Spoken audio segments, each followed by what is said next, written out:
लगभग जी हमारा जो है 10,000 कुंटल के लगभग उत्पादन आ जाएगा टोटल। जो सरसों की जड़ होती है ना, जड़ वो भी नाइट्रोजन का काम करें, तो हम इसमें बीच में हरी खाद के रूप में जो है ढैंचा, मूंग, उड़द उसकी बिजाई कर सकें। जब वो लगभग इतना हो जाए 1-1.5 फुट का, तो रोटावेटर से उसकी जुताई कर दो, तो उसका भी बहुत लाभ मिला है। खेती पहले भाई ने खेती और बिजनेस हो गई, जितना आप इसमें इन्वेस्ट करोगे उतना आप लाभ मिलोगे। बिना गुरु के ज्ञान अधूरा रहे। भाई कोई ना कोई तो अपना गुरु बनाना चाहिए। आदमी कभी भी परिपूर्ण नहीं होता।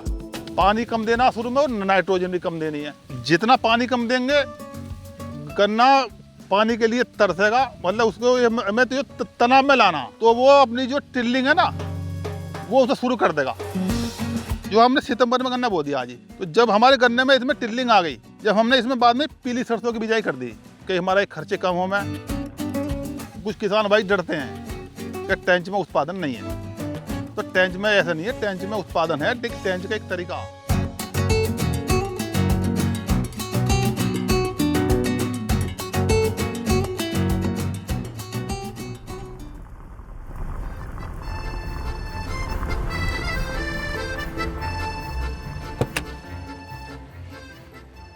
नमस्कार सर जी, कैसे? बढ़िया जी, बढ़िया। तो न्यूज़ पोर्टली की टीम इस वक्त बुलंदशहर के जिंगरावटी गांव में आ गई है और हमारे सांसद दुष्यंत कुमार जी ये 28 से 30 एकड़ में गन्ने की खेती करते हैं और ट्रेंच विधि से करते हैं और बहुत ही शानदार खेती करते हैं। इनका दावा है कि आज तक खेती में इन्हें कभी नुकसान ही नहीं हुआ। तो चलिए इनके खेत में चलते हैं और समझते हैं इनके खेती का तरीका। अच्छा, गन्ने की खेती आप कब से कर रहे हैं? अजी मैं तो जो है 18 साल का, आज अभी पिताजी गेल लग गया। अच्छा, खेती तो हमारा सन जो 65-70 से होती आ रही है। हमारे दादा दे वे आर्मी में है। अच्छा, पिताजी की नौकरी उन्होंने फिर लगने न दी, जब तो नौकरी ऐसी लग जाए वही। हाँ ये सरकारी नौकरी कोई दिक्कत नहीं। सही बात है। और अब नौकरी कहीं है ना। हाँ सही बात। और हम भी जो फौज में लगते लगते हमने जान दिए। अच्छा, हालांकि ऊपर वाले के बाद खेती में बहुत बड़े समय कट रहा, कोई दिक्कत ना।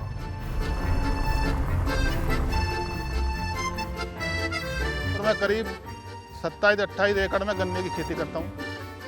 लगभग 9 से 10,000 कुंटल गन्ना हमारा हो जाता है। और उसका जो हम श्रेय देते हैं वो देते हैं हम ट्रेंच विधि को, क्योंकि जब से हम ट्रेंच विधि पे आए तभी से हमारा उत्पादन बढ़ना शुरू हो गया। और ट्रेंच विधि जो है एक गन्ने के लिए एक वरदान मैं कहता हूँ। जो आज का जो समय है उसके लिए ट्रेंच विधि, अगर आपको ज़्यादा उत्पादन लेना है तो ट्रेंच विधि पे आपको आना पड़ेगा। ये हमने ट्रेंच का गन्ना वो रखा है, ये दूरी है लगभग 4.5 फीट। और ये जो बीच की नाली है, हम जो पानी इसमें देते हैं यहाँ पर, तो पानी हमारा लगभग यहीं पे चला है। और गन्ना हमारा बूढ़ा है यहाँ पे, इससे करीब 1.5-2 फीट और अंदर को। तो जो हमने पानी दिया वो पानी हमारा वो गन्ने तक कहाँ पहुँचा, पानी तो हमारे यहाँ नालियों में रह गया। तब गन्ने को ज़्यादा पानी की जरूरत ही नहीं है, गन्ना तो केवल नमी चाहता। तो किसान भाई अब जो है ये सोचेंगे, ये करें कि आधा दून जितना पानी देंगे उससे उत्पादन बढ़ेगा। तो भाई ज़्यादा पानी की जरूरत नहीं है, पानी कम से कम दो, जितना गन्ना पानी मांगे उतना पानी दो और कम पानी दो। ट्रेंच का सबसे बड़ा बेनिफिट ये भी है कि जब ये खेत हमारा लगभग 1 एकड़ का, तो 2 घंटे में सारे खेत की भराई हो जाए इसकी।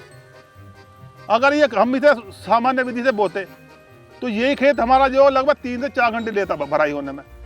तो हमारा पानी भी बच रहा, हमारा बीज भी बच रहा, हमारी लागत भी बच रही है, हमारी मेहनत जो है वो भी जो हम कम कर रहे हैं। तो देखो हमारा फोकस ये है, जो गन्ने किसान भी गन्ने किसान है, कि भाई ट्रेंच पे आओ, ट्रेंच को अपनाओ, ज़्यादा मात्रा में मत अपनाओ। शुरू से 1 बीघा 2 बीघा 3 बीघे लेकर चलो, आपकी समझ में आ जाए ट्रेंच, तो उसको धीरे धीरे आगे को जो बढ़ा दो।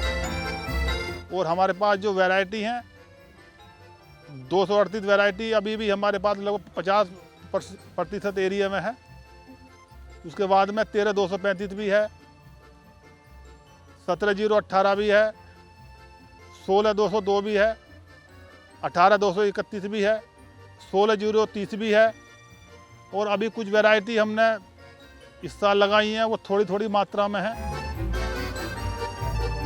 ये है जी करनाल की वैरायटी 16-0-30 और ये मध्य एवं देर से पकने वाली वैरायटी है। इसमें चीनी पड़ता जो हमारी अभी 238 वैरायटी चल रही है उसके समकक्ष इसमें लगभग चीनी पड़ता है। और ये इसको हम जो फरवरी मार्च में अगर बोएं तो ज़्यादा किसान भाई बेनिफिट में रहेंगे। ये अक्टूबर सितंबर के बोने के मतलब की गन्ना वैरायटी है नहीं। इसको इसमें हमने क्या किया कि हमने ये सिंगल बड़ का गन्ना बोया जी। अभी इसमें देखो आप गन्ने की संख्या देखो, ये जैसे एक तो ये पड़ा नीचे, 2 3 4 5 6 7 8 9 10 11, ये इसमें 11 गन्ने गन्ना हो रहा। ये इसमें लगभग 11-12 गन्ने एक आंख से बने हुए हैं। तो ये एक आंख से जब भी बनेगा जब आप इसमें टेंच से गन्ना बोओगे और उसमें हल्की मिट्टी अगर आप दोगे और हल्का पानी, तो जितनी हमारी जो आँख है गन्ने की जो बड़ है तो उस पर जितनी कम मिट्टी हम डालेंगे ना उतना ही उस पर टिल्लिंग ज़्यादा करेगी। तो इसकी हाइट भी अच्छी है और इसमें वजन भी अच्छी मात्रा में, इसका अगला भी बहुत बढ़िया है। सबसे इसकी खासियत ये लगी कि ये रोग प्रतिरोधक के प्रति पूर्ण है। ये वैरायटी इधर बो रही है 18-231, हमारी ये लखनऊ संस्थान की वैरायटी है और अर्ली ग्रुप की वैरायटी है। इसमें टिल्लिंग बहुत है, 2 3 4, ये 5 6, एक ये बनना 7, ये को ये निकल रहा आज ये भी 8 9 10 11 और जी 12 लेके 13, इसमें 13 पौधे बन के आ रहे हैं। कि ये वैरायटी फिलहाल में 238 के बाद जो किसान हमारे अब तक अच्छी वैरायटी की तलाश कर रहे हैं उनके लिए 18-231 अच्छी वैरायटी है। ये सैफ असली में थी, ये जो हमने सितंबर में गन्ना बो दिया आज ही। तो जब हमारे गन्ने में इसमें टिल्लिंग आ गई, जब हमने इसमें बाद में पीली सरसों की बिजाई कर दी, तो सैफ असली का उस समय पे पीली सरसों लगा सकते हो आप और आलू लगा सकते हो। और जो हमारी जो सैफ फसल है वो हम इसकी गन्ने की केयर में लगा दो तो हमारा उत्पादन, तो बताओ फिर कहाँ किसान में दिक्कत आएगी? किसान को कोई दिक्कत ना आने वाली तो है ही ना। अब चल रहे हैं ये, हम आगे दिखाते हैं 238।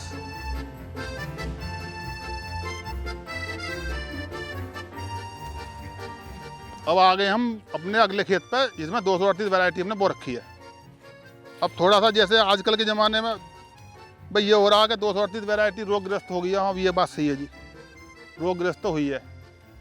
लेकिन अगर हम किसी नई, हमने बीच में कोई अदर फसल बोली है बीच में, मतलब हमने गन्ना काट लिया और उसके बीच में हमने कोई अदर फसल बोल ली, उसके बाद में अगर हम 238 का लगाएंगे तो 238 में जो है इतनी दिक्कत नहीं आने वाली। ये तो जी अभी जो फैक्ट्री में जा रही है, फैक्ट्री वाले देखो अभी क्या है, अभी भी कितनी वैरायटी हमारी नहीं आ रही, कितनी आके जो चली गई। लेकिन अभी भी 38 का क्षेत्रफल हमारे एरिया में, क्या मतलब जो हमारा पूरा उत्तर प्रदेश है, अभी लगभग जो 50 से 60% एरिया में हमारा 238 लगा हुआ। और अगर हम जिस दिन 238 पूरी तरह से ख़त्म हो जाएगा तो उस दिन जो है गन्ने के लिए एक तरफ फैक्ट्री जो है जूझती रहेंगी कि भाई गन्ना फैक्ट्री को पर्याप्त मात्रा में उपलब्ध नहीं हो पाएगा। तो 238 को किसान अगर अभी बचा कर रखें तो ऐसी बुरी वैरायटी अभी नहीं है। लेकिन देखो वो जो कभी इसमें वो क्षमता थी उत्पादन देने की, वो तो इसमें अब रही नहीं। हम ये कहने लगे कि अभी वो पहला वाला उत्पादन दे रही है, देखो वो उत्पादन तो इसमें अब रहा नहीं। पहले जी हमने करीब 125 कुंटल बीज का गन्ना काटा जी, करीब 750 कुंटल एकड़। अब तो जी ये करीब जो है 500 कुंटल के आसपास उत्पादन दे रही है। तो वैरायटी जो है लगभग अब समाप्ति की ओर है। लेकिन इतने के किसानों के जो दिन सुधार दिए थे जी, कभी अप्रैल मई में गन्ने की बिजाई करी तो उसमें कभी जो बरसात जल्दी आ जा जब बरसात जल्दी आ जाए तो फिर गन्ने को फिर उसमें टिल्लिंग करने का समय नहीं मिल पाता।